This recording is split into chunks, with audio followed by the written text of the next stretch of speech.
Bismillah ar-Rahman ar-Rahim. Alhamdulillah wa salatu wa salamu ala Rasulillah wa ala alihi wa sahbihi wa man wala. Amma ba'd. So last Wednesday we had talked about the blessings of Medina, or the city of Yathrib, and the fada'il, the ahadith, the specialities that Allah Azza wa Jal and the Prophet Sallallahu Alaihi Wasallam have mentioned about the city of Medina. Today we're going to continue on and talk about the demographics of Medina. Who lived there, and can we have any population estimate? The demographics of Medina. We all know that there were two major ethnic groups living in Medina: the Jewish tribes and the Arab tribes. So the first question we need to ask ourselves, where did these Jews come from? What are they doing in the middle of the Arabian Peninsula? And then the second question, which Arabs are these? How are they related to the other Arabs? And what is the relationship between the Yahud and the Arabs in Yathrib, in Medina? Realize, before we even begin, that this issue is a very politicized, very polemical one. It causes a lot of debate. And that is because the accusation that non-Muslims give of our religion, amongst many other accusations, one of them is that it is anti-Semitic. And anti-Semitic means that the accusation is the religion is racist against the Jewish people. And that the Prophet ﷺ had certain inclinations to disregard the Jewish people, or to treat them in a negative manner. This is the accusation, right? And the way that the three Jewish tribes were treated, the Banu Qurayza, the Banu Qaynuqa', the Banu Nadir, the way that these three Jewish tribes were treated one after the other, this is their basis for this accusation. Okay, so this is a very sensitive topic, and it is one that if you ever give da'wah to non-Muslims, eventually this comes up. Number of things: the process of marrying multiple women, the age of Aisha, and then one of the most important things, how he dealt with the Yahudi tribes. Right? So when we talk about it in this context, especially in North America, we need to understand clearly what happened. Without being apologetic, by now all of you know me, that inshaAllah, you have no doubt, inshaAllah, I'm not an apologetic. I'm not an apologist. What is an apologist? Somebody who wishes to water down Islam and make it compatible or palatable to all the enemies of Islam. I don't care what people criticize Islam. If it is true, we will have to defend it, and we have to believe it. And if it's not true, then we tell them it's not true. Right? So if they say that you guys do X, Y, Z, X, Y, Z is what we do, we say, yes, we do this. Whether you like it or not, this is our religion. Right? And if they lie about us, then we say, no, this is not true. And if it is true, then we also have to explain. So did the Prophet ﷺ have multiple wives? Yes, he did. Then we need to explain the rationale. There's wisdom behind it. And in explaining this, we are not watering Islam down. We're simply defending, and we're simply explaining that people should not be critical.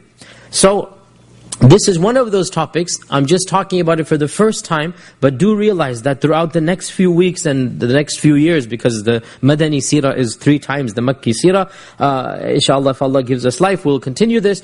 I will have to go into a lot of detail into these Jewish relationships, because it is important for American Muslims to be aware of the details of what happened, some of which sound politically very incorrect, and some of which have no problems with. Our basis is not political correctness. Our basis is, did the Prophet ﷺ do it? If he did, what is the wisdom? That's what our methodology is going to be. So before we even go on this tangent, today we need to discuss a very important question that will contextualize the rest of this dimension, and that is, where did these Jews come from? And what are our sources for the stories about the Prophet ﷺ and the Jews? Now realize, one of the biggest problems that we face is that non-Islamic sources have no mention of these Jewish people at all.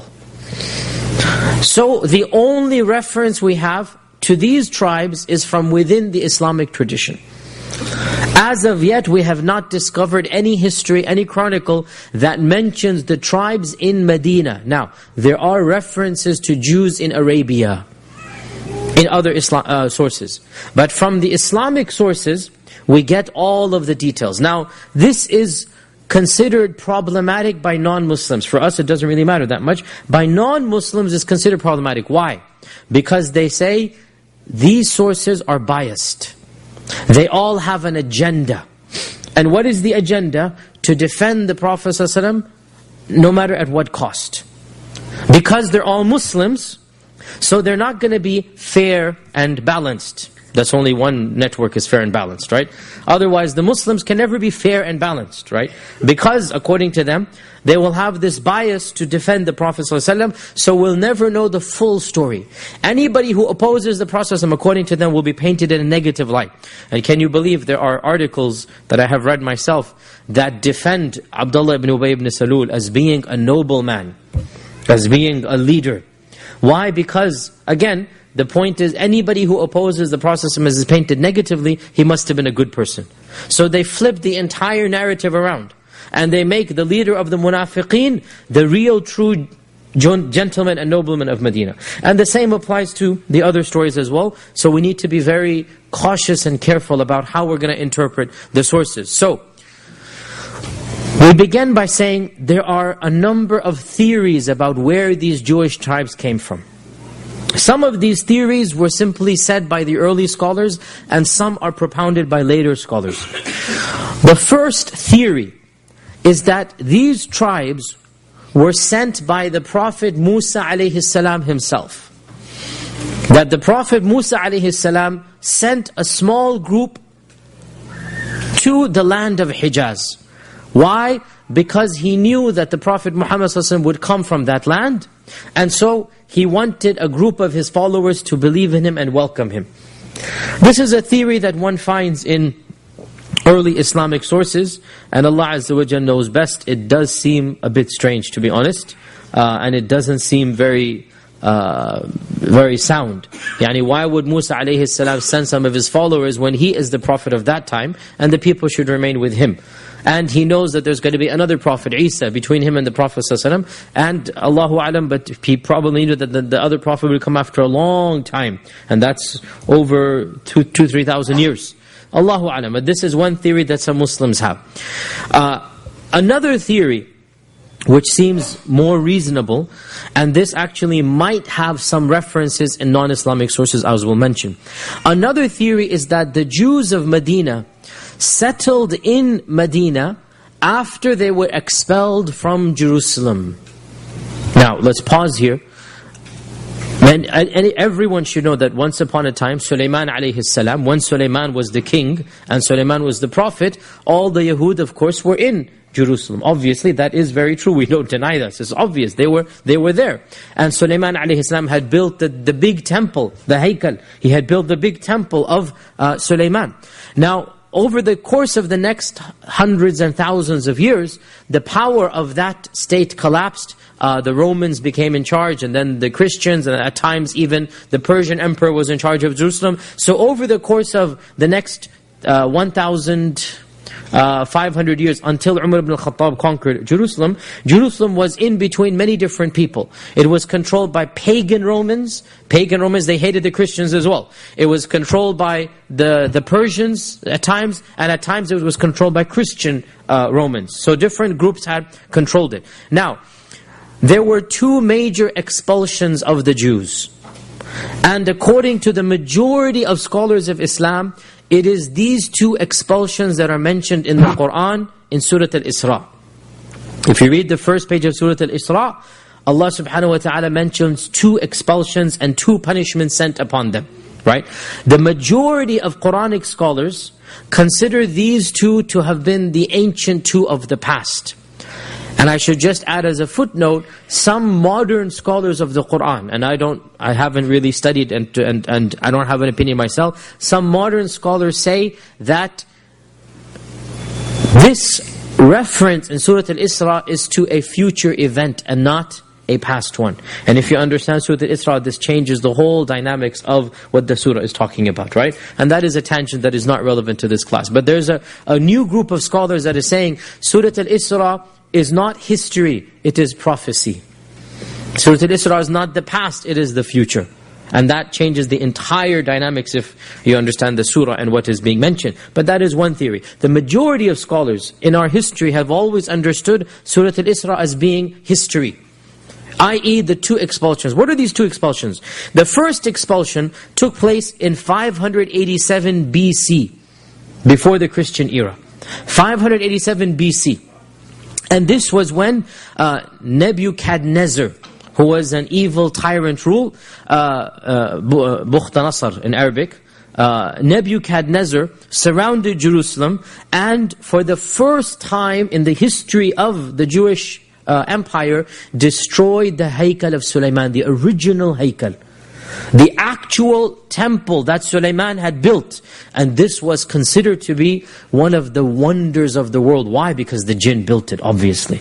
It was a structure the likes of which man had never seen.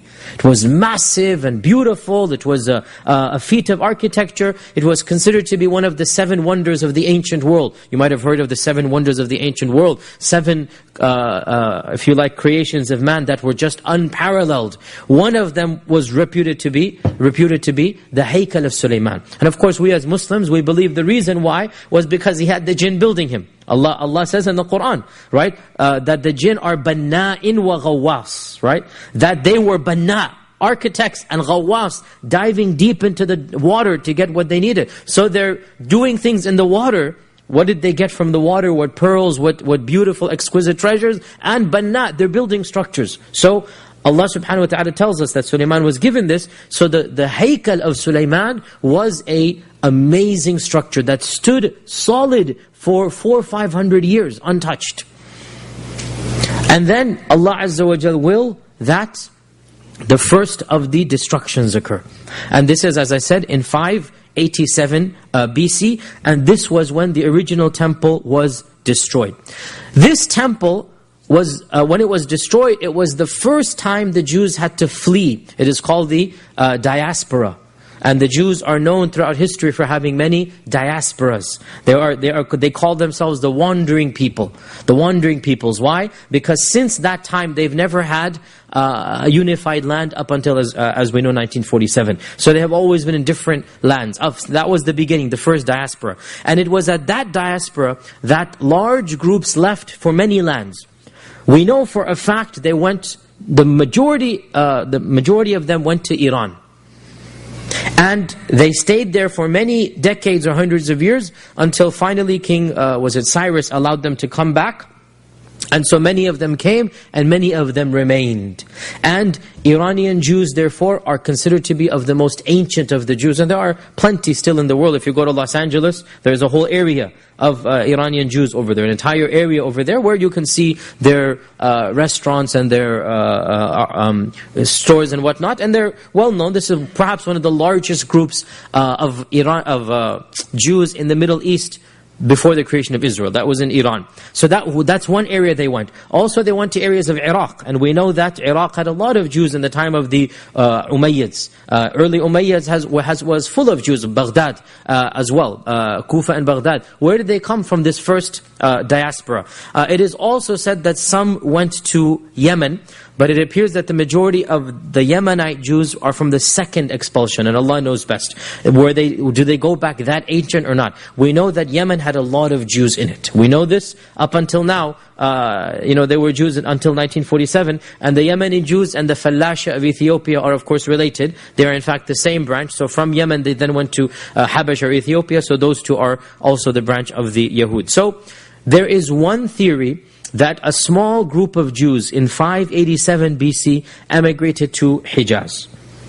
This is a theory. There is no architectural evidence. There's no records. This is one theory. Personally, I doubt this, because that is taking the presence of Yahud back 1,000 years before the Prophet ﷺ, and that seems too early. Allahu A'lam. It seems too early for the entrance of the Yahud. But this is one theory. Now this was the first expulsion, the first diaspora. The second destruction of the temple. So eventually the emperor, the future emperor becomes kind and he builds the temple again. But of course he builds it, so it's his structure, not Sulaiman's structure, right? So it's a fake imitation, a cheap imitation of the real structure. Nonetheless, it is a magnificent structure from his perspective. In other words, he does a good job, right? So one of the emperors was basically, took some kindness on them and built a massive temple for them. This as well was about to be destroyed in a few decades. And this is the second destruction, according to the majority of scholars, that Allah Azza wa Jal sent upon them. And this happened after the coming of Isa ibn Maryam. after the coming of Jesus Christ, under the Emperor Titus in 70 CE. Under the Emperor Titus in 70 CE, there was a second destruction of the temple. And this led to a second diaspora. A second time that the Yahud fled in many different areas. And there was a third, not destruction of the temple, but a third major diaspora when in 132 CE, a group of Jews decided to rebel against the ruler, because the ruler forced them to, I believe, don't quote me here, I think that they were forced to commit shirk. I think the ruler wanted them to sacrifice a pig to an idol or something, so they revolted against this, right? So it was sacrilegious, and obviously our sympathies are with them in this revolt. They revolted against the emperor with an armed revolt. And the emperor brutally slaughtered hundreds and thousands of them. He surrounded the city. He just basically massacred them. And this is the Emperor Hadrian. The Emperor Hadrian in 135. He didn't destroy the temple, but he slaughtered hundreds and thousands of Jews, and so they fled once again. It is said, and this seems to be, Allahu A'lam, the one that makes the most sense, that this wave of immigrants, some of them running and fleeing helter and skelter, some of them wander down south into the Arabian Peninsula, because Jerusalem is due north, and they're just wandering down, and they come across this fertile ground that has lots of date palms. There are no inhabitants there at the time, and they settle down over there. And this is the original Yathrib then, right? So the Yahud are the ones who actually found Yathrib, according to this narrative. And one group settles in Yathrib, another settles in Khaybar. And Yathrib and Khaybar are relatively close to each other, okay? One group settles in Yathrib, another Khaybar, and it is also said another group continues down, and the largest of them continues down until they reach Yemen, right? And the Yemeni Jews were the largest quantity of Jews in the Arabian Peninsula, right? In fact, when the Prophet ﷺ sent Mu'adh ibn Jabal to Yemen, what did he tell Mu'adh? He said, you're going to go to a land that is Jews and Christians. Ahli Kitab, right? And that is because in Yemen, there was a Christian Himyarite kingdom, and they were Christians because Abraha had conquered parts of Yemen, and he had installed a governor there. A lot of people converted to Eastern Orthodox Christianity. And the Jews were there from this expulsion. So Yemen was a land where there were a lot of Christians and Jews. Only Yemen, the only land in Arabia that had Christians and Jews. Yathrib, as we said, one theory, these people who worked their way down to Yemen, one group of them settled in Yathrib, and then the rest continued down, right? This is one theory. Yet another theory is the exact opposite. And that is, well, not the exact opposite, modified. And that is that the people of Yathrib are actually, the Jews of Yathrib are actually from the Jews of Medina. So the first theory has it that the people from Jerusalem are wandering down, and small pockets remain in Yathrib, and the bulk goes to Yemen, right? The other theory has it the other way. And that is that from Yemen, small pockets emigrated. And they worked their way up. And so some of them ended up in Yathrib. Now in either case, and this is an interesting point, it establishes some type of relationship between Yemen and the Yahud. Correct? Either case. Because the first batch, the first theory, they would have eventually found out that their relatives migrated to Yemen. Correct? And the second theory, they are the descendants of the Yemeni Jews. Correct? So both of these theories link them to Yemen, and in my humble opinion, this makes complete sense as we're going to come to now. This makes complete sense, and it fits in perfectly as we're going to come to now. A tangent here. Some modern researchers, looking at the reports of the Jews in Medina, and seeing what they had of institutions, and trying to find phrases that are found in Arabic that the Jews used, right? This is a very meticulous research. You're trying to reconstruct who these Jews were. So some researchers have a theory that the Jews of Medina were not from the sects of mainstream Judaism. They were from a very ancient sect called the Karaites. K-A-R-A-I-T-E. Karaites. Pause here. You should be aware that Judaism has many sects, as we all know. We in America are only used to 3 of them. The Conservative, the Reform, and Orthodox. The Hasidics are a branch of the Orthodox. The Conservative Reform and the Orthodox. These three sects are completely modern. They go back 100 years in America. Has nothing to do with classical Judaism. So we can ignore all of this for classical Judaism. Classical Judaism, we don't want to talk about the sects of Judaism, that's a different class altogether, but realize there were two main streams once upon a time. Two main streams. The first of them was called Rabbinic Judaism. And all of the Jewish groups in our times go back to Rabbinic Judaism. Rabbinic Judaism, look at it as the Jews who are required to follow the rabbis. Rabbinic.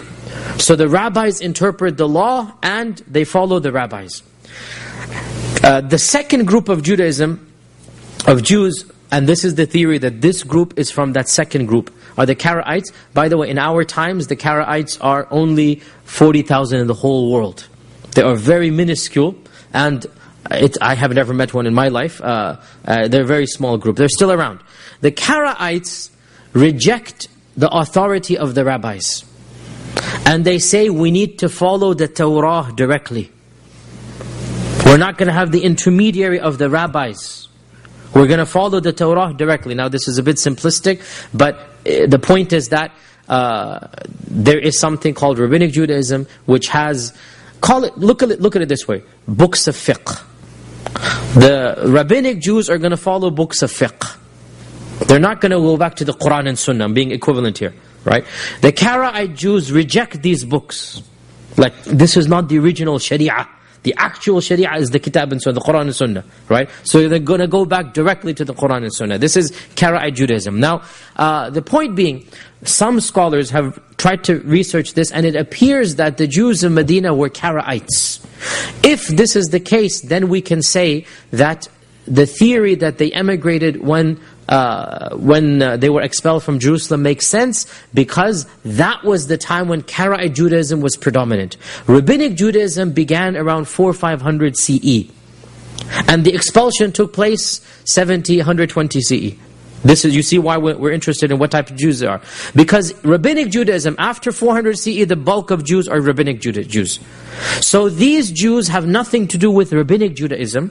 So therefore they arrived in Yathrib before 400 CE. Therefore this adds weight to the fact that they are from the expulsion of Hadrian and Titus. You guys following me? I'm going a totally different tangent, but this is the introduction to a very important series of topics afterwards. Now, Allahu A'lam, I also have an opinion, and may Allah Azza wa Jal forgive me for daring to have an opinion, but at the same time, with all humbleness and modesty, very few people try to study the seerah also looking at other sources, like Western sources, Roman sources, Greek sources, other sources that we can find things about. And this is unfortunately one of the problems, that very few people are doing it in this manner. You either have people who are not Muslim, who reject the Quran and Sunnah and rely completely on these sources, and then you have Muslims who are not even aware of the other sources and they completely rely on this. We have a lot of information from other sources and we're trying to piece together a picture. Allahu A'lam, I have a little bit of a theory in this regard, take it or leave it. And that is that the question is very interesting. There were three famous Jewish tribes of Medina. You should memorize these names. We're going to keep coming up over and over again. The Banu Qaynuqa', the Banu Nadir, and the Banu Qurayza. Okay? Banu Qaynuqa', Banu Nadir, Banu Qurayza. Okay? Question. Jews do not divide themselves into these types of tribes. Jews don't have tribes. This is an Arab phenomenon. Jews do not have tribes. They were considered, now if somebody says the 12 tribes of Israel, that was ancient. This is now long gone. Even in the time of the expulsions, there weren't these tribes anymore. That was ancient. In the time of Dawood, in the time of Musa and Harun, yes, they had the 12 tribes of Bani Israel, right? But this, they just merged together, they did not continue that tradition, and they became one nation, one ethnic group, right? So the question arises, how did these Jews of Yathrib get divided up into three tribes when, if the story is correct, they're all coming from one area and settling in Yathrib? It doesn't make sense for them to be three separate tribes, and these three tribes were having battles with each other in the wars of Bu'ath. In other words, there's a civil war taking place between the Arabs and between the Jews. In this civil war, The Aus is on one side, the Khazraj is on the other. And the Jewish tribes themselves are divided and fighting each other. You see the problem here, right? If they were one unit, one group of people, how come they're divided into tribes and how come there's a civil war? You understand the question here, right? So the theory that I have, and Allah subhanahu wa ta'ala knows best, is that there's an element of truth in more than one of these stories. And these three tribes represent three different emigrations of the Yahud to Yathrib. Three different time zones. And therefore, when each new group arrives, they're not considered part of the old one, because this is now completely broken away. Right? And so, this is one theory, and again, I don't know anybody who has suggested this, but there is very little discussion in the Islamic sources of the origin of these tribes anyway. If you look at Ibn Ishaq, no mention at all, where these Jews come from. Look at Ibn... So this is not something that people are thinking about, where all of these people come from. Nonetheless, this is one theory, and Allah knows best, and we're never going to know unless we find external information, but it does make sense that there must be some reason why these three tribes were separate from one another. That's the theory I have. Now, this is the first group of people, the Yahud. The second group of people are the Arabs. The Arabs were themselves two tribes. Now, alhamdulillah, we know the Arab tribes. The Arab tribes, their lineage is mapped out. And by the way, some modern groups of scholars, they actually even denied that there were real Jews in Medina. Some modern non-Muslim scholars, they denied this. Why? Many reasons, but perhaps some of them felt embarrassed that this happened to the Jews, so they said these weren't real Jews. Who were they? They were Arab converts to Judaism. They weren't, in the Jewish religion, you have to be ethnically, your mother has to be a Jew, right, for you to be considered a Jew. So if you're a convert, then most Orthodox groups of Judaism don't consider you, in fact all of them, don't consider you really to be a Jew. So there is a theory that these Jewish tribes were not actually Jewish, that they were Arab converts to Judaism. This is a ridiculous theory for one simple reason. If they were Arab converts, we would know their lineage. We would know where they're coming from. The Arabs, whatever they did, they preserved their lineage. And these three tribes appear out of nowhere. There is no connection with Adnan and Qahtan at all. So when there's no connection, we have connections with every single Arab tribe to Adnan or Qahtan. Remember we talked way back about the two main founders of the Arabs, right? Adnan and Qahtan. We have every single tribe you can think of. The Kinda, the Kinana, the Thaqif, the Quraysh. We can trace it all the way back. As for the Qaynu, even the names, by the way, Qaynuqa and Qurayza, these are not names that are familiar to the Arabs. They're Jewishized Arab names.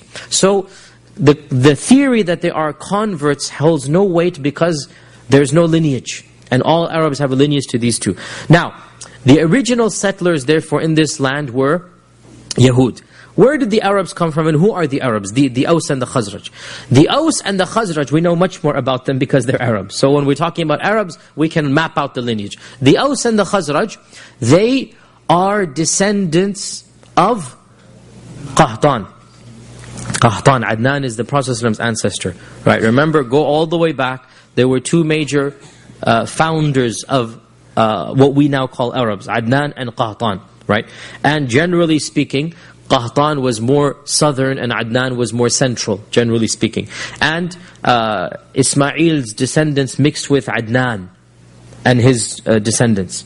And so the Prophet and the Quraysh are called Adnanis. And Qahtan is the other major tribe. Now, the bulk of Middle Arabia, Hijaz, is Adnani. Quraysh is Adnan, Thaqif is Adnan. All of these tribes are Adnani. In fact, the only group of Qahtani Arabs in the whole region is in Yathrib.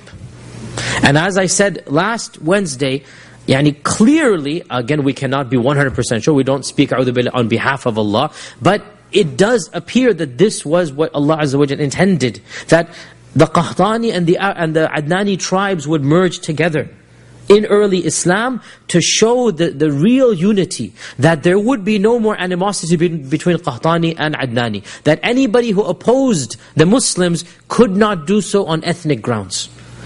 And this was the precursor to unite all of the Arabs, right? Out of all of the tribes, the Prophet ﷺ is Adnani and he settles in Qahtani, and the two come together under the banner of Islam. It seems more than just a coincidence is the point. It seems Allah subhanahu wa ta'ala intended this. So where did these Qahtani come from? What are they doing here if they live in Yemen?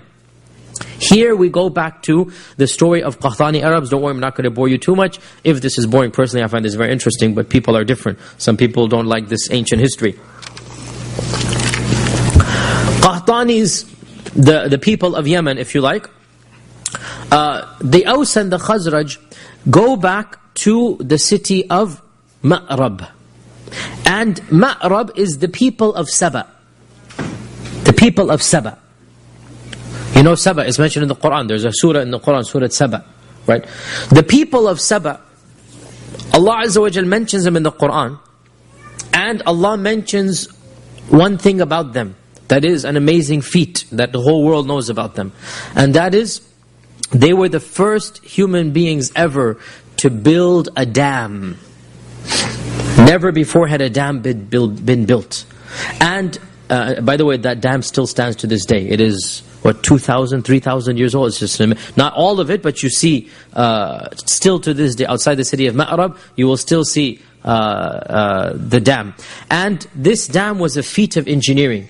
It blocked up the waters so that there could be rivers flowing. And Allah subhanahu wa ta'ala mentions in the Quran, لَقَدْ كَانَ لِسَبَأٍ فِي مَسْكَنِهِمْ آيَةٌ جَنَّتَانِ عَنْ يَمِينٍ وَالشِّمَالٍ كُلُوا مِنْ رِزْقِ رَبِّكُمْ وَاشْكُرُوا لَهُ بَلْدَةٌ طَيِّبَةٌ وَرَبٌّ غَفُورٌ. Allah blessed them like He hardly blessed anybody else at that time. And Allah mentions this in the Quran. And they had rivers flowing from this dam, and the rivers gave them beautiful gardens. جَنَّتَانِ عَنْ يَمِينٍ وَالشِّمَالٍ. You know, there were gardens that on the right and the left of the city, and it was a beautiful place.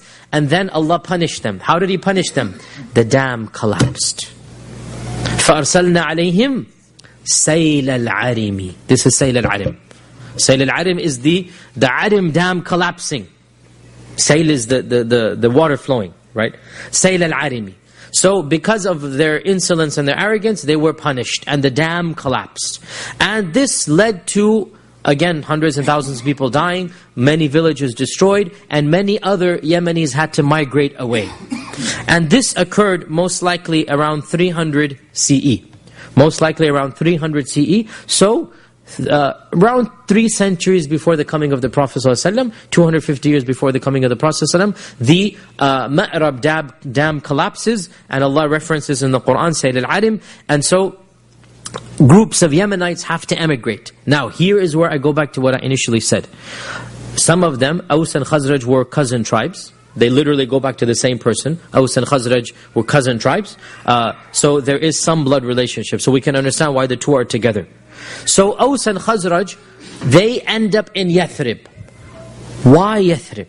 Again, nobody knows. But this is all theory. Again, take it or leave it, but there's nothing wrong with giving theories, and Allah knows the truth. If we say that the Yahud of Medina had relationships with Yemen, it makes complete sense for the Yemeni Qahtanis to be aware of an established settlement that has nothing to do with the Adnanis. Because remember, there's animosity between Adnan and Qahtan. Right? There always was tension. Up until the time of the Prophet ﷺ, there was tension. In fact, even the Hilf al-Fudul that took place, it was a war between Adnanis and Qahtanis. Up until that time, they were still fighting. Right? So, if there was some relationship between Yemen and those Yahud, and I gave the theory that there is, then it makes complete sense that the Aws and the Khazraj would have known, again, these were some travelers, whatnot, they would have known of a group of Jews. They would have felt comfortable being with them because they're already comfortable with Jews in Yemen. Perhaps even there was some trading. Allah knows. Again, this is who's going to have records in 300 CE. Who's going to have, this is all theories that we're going to have. But the question still, and it's an unanswered question, why Yathrib? How did the Aws and Khazraj end up in Yathrib? And there's already Yahud over there. Unless there was some type of relationship beforehand. You see my theory here, right? Some type of knowledge beforehand. So the Aws and the Khazraj settled down in Yathrib, and the two of them benefited each other. The two of them benefited each other. How so? The Yahud were skilled in agriculture, in weaving. Of course, they were businessmen. The Arabs had knowledge of war. The Arabs had knowledge of the language. And so the Arabs Arabicized the Jews, i.e. the language became theirs, right? The culture became theirs. They're living in Arabia, so all of the Jews began speaking fluent Arabic. Now they still spoke Hebrew, by the way. We know this from the Seerah. We know this from the Seerah, and obviously it's understood. I mean, any minority retains its language for many generations, especially when you're in the middle of the desert. So they retained their Hebrew, but they spoke fluent Arabic as well. And they took on the culture of the Arabs, and the language of the Arabs, and the dress of the Arabs with some, Yahudi as well influence, but they kept much of their culture, and they adopted Arab culture. So, when the Qahtanis, the Yemenis, the Aus and the Khazraj arrived in Yathrib, it appears that they didn't arrive together. And again, this is a theory. Nobody was an eyewitness writing chronicles of 300 CE, i.e. 200 before the Hijrah. Right, 250 before the Hijrah. Who's going to be recording this? The theory goes as follows. Now, we know for a fact that the Aus had asked permission from the Banu Qurayza and the Banu Nadir, the two Yahudi tribes, and formed an alliance with them. And the Khazraj had taken permission from the Banu Qaynuqa. So the question once again arises, how come these two these two Arab tribes have different Jewish alliances? The theory, the two of them didn't arrive at the same time. Maybe 10, 15 years apart, or a few years apart. That the first tribe arrived, and that is the Aus. And the Aus got the alliances and took some protection from the largest of the Yahudi tribes, and that is the Banu Qurayza and the Banu Nadir. And this also explains why the Aus were richer. Because the Aus were richer than the Khazraj, and the Aus had a higher income. They were socio-economically better off, and they occupied the better land of Medina. Because in those days, land was also tribal. Your house was where your tribe was. It's not like in our times, anybody buys any. No, you lived where your tribe was, for protection, for safety. So the Aus had the best plots in Medina, the most luscious gardens of Medina, and the Khazraj had the lower territories, the ones that were not as luscious. So, therefore, it appears that the Aus arrived before, and one theory goes, the Yahud needed manual labor. They needed people to basically farm the land. It's too large for them. And so they allowed the Aus the opportunity to basically, what's going to be a good word here, not rent to own, not lease to own, but basically fraction it out. You take charge of the land, you give us a fraction, and you take the rest, right? It's basically, you do the manual labor, and you give us a percentage of the produce, and you can basically man the land and take charge of it. So the Aus and the Khazraj therefore settle down in this manner, and over the course of the next 150, 200 years, this solidified the relationship. The Aus and the Khazraj had their alliances with the Yahud, and each of them had wars with each other, and therefore when the civil wars took place, and I said the civil wars lasted for more than 100 years. The civil wars lasted for more than 100 years. The worst of them was the Bu'ath war, which took place 5 years before the Hijrah of the Prophet ﷺ. And it is also known that the Jewish tribes financed the Aus on the one side, the Banu Nadir, and the Banu Qaynuqa financed the Khazraj on the other side. So they actually were involved in the civil war. Right? Did they actually fight or not? We don't have references. But there was clearly a divide between the Jewish tribes. And the two Jewish tribes were helping different sides, the Aus and the Khazraj. Now, question arises. The number of people living in Medina, how many? Very difficult. There was no census. Nobody's going to go house to house and see how many people, right? But we can kinda sorta get a glimmer. Kinda sorta. How so? Well, by looking at the battles of Badr and Uhud and Khandaq, seeing how slowly but surely the city is growing. The total population of the three Jewish tribes seems to have been around 2,000 men.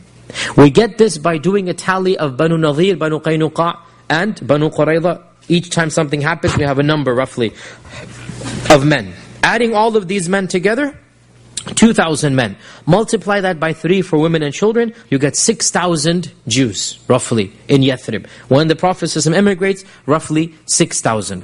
We also know that in the conquest of Mecca, the Ansar had around 4,000 to 5,000 men participating in the conquest. Right? So, 4,000 to 5,000 multiplied again by average of 3, you have 12,000 to 15,000 Arabs. So, quantity-wise, the Arabs seem to be double the Jews. But the Jews had the power because they had the money. And because they had the land. The best land, and because they had fortresses. The Aus and the Khazraj did not build fortresses. The Jews did not live in Medina proper. They lived outside. And they had fortresses, each of these 3.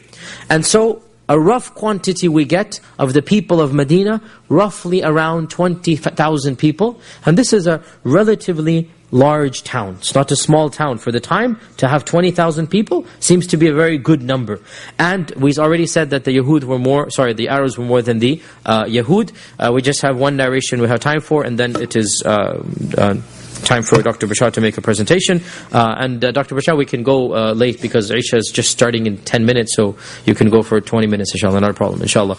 And the final thing that we're just going to mention here is, we talked about the demographics, and I need to now basically go back to where we left off from the story of the seerah, connect the demographics in Medina to the story of the seerah, and then next lesson we start talking about the Prophet ﷺ's first few days in Medina. And so we conclude today by talking about the Prophet ﷺ's arrival in the city of Yathrib.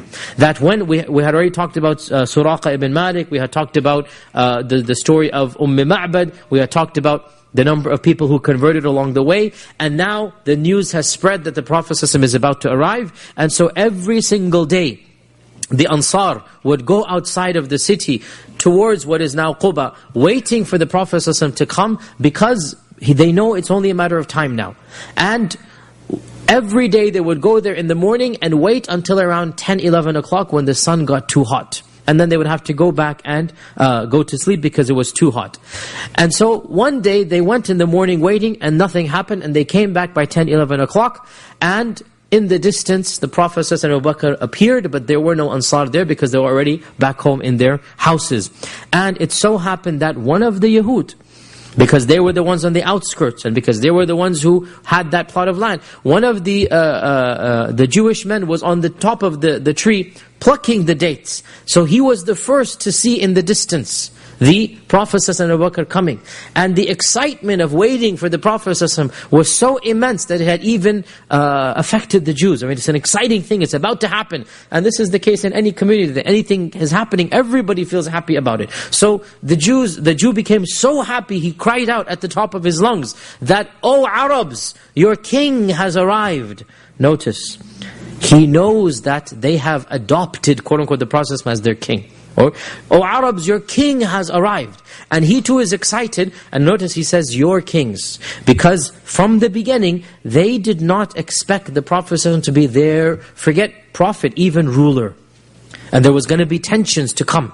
Because he didn't say, "my king." He said, "your king has arrived." He's excited because everybody's waiting. But he doesn't ascribe it to himself. Because that's not, they felt that until this point, they always felt that that's their business, we have our business, they will not interfere in our business. But slowly but surely, that did happen. And so, the Prophet ﷺ, when the news spread, the Ansar rushed out in hordes, hundreds and hundreds of them. And the Prophet ﷺ entered, according to one report, on the 2nd of Rabi' al-Awwal, according to another, on the 12th of Rabi' al-Awwal, on a Monday, in the 14th year of the Da'wah, which was to become the first year of the Hijrah.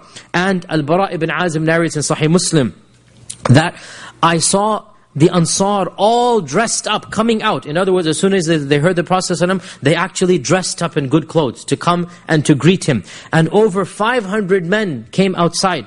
All of them armed, meaning as a welcoming committee, armed and dressed, and they accompanied the Prophet ﷺ. The women climbed up onto the houses, the children are thronging around to see, and the Prophet ﷺ is surrounded by literally hundreds, if not thousands of people, all of whom believe in him, all of whom are happy that he is coming. And for the first time, we get a glimmer of hope change is in the air. It's not like Mecca, where he's persecuted, where he's tortured. For the first time, there's excitement, there's buzz, there's a freshness happening, that for the first time, people in the hundreds and thousands are thronging to welcome him, to greet him. We can sense the joy, the vibrancy, the change in the air. We can sense that a new tide is coming, that the change has begun, that the blessings of Allah subhanahu wa ta'ala will signal a new era. And this is the seed of the first Islamic nation, and the story of its nurturing and its expansion and its flourishing will inshaAllah ta'ala be the story of the Madani's seerah, the Madani seerah, and that inshaAllah ta'ala we will resume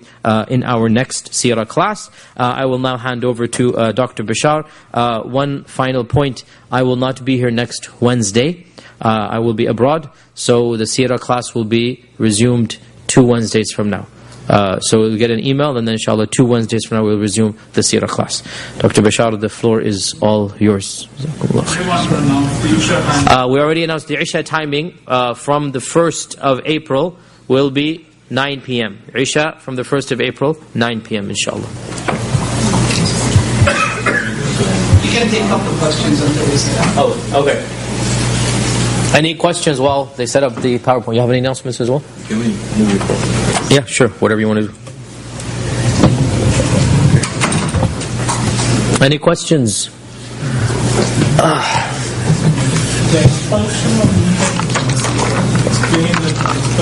All of this will come. I don't want to be hasty. Banu Nadir, Banu Qaynuqa', Banu Qurayza, each one of them has a long story. And we need to be very careful and cautious. We need to explain the details and rationale. So when the time comes, yes. So there's no clear indication that the Jews were looking for the next Messiah. No, the Quran itself references they're waiting for the next prophet.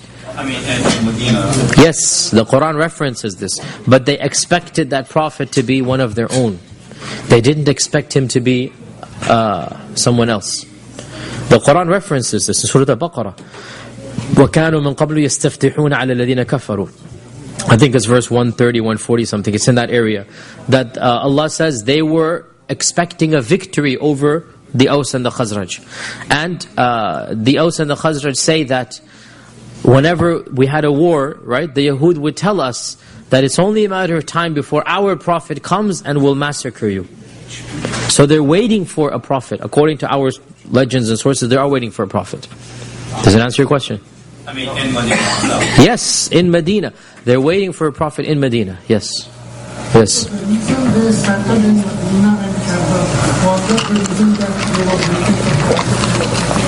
This is the theory that is given, and that is that just like Salman al-Farisi knew that one of the signs of the Prophet is what?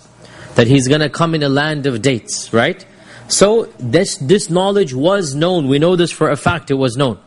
Why shouldn't these Yahud have it as well?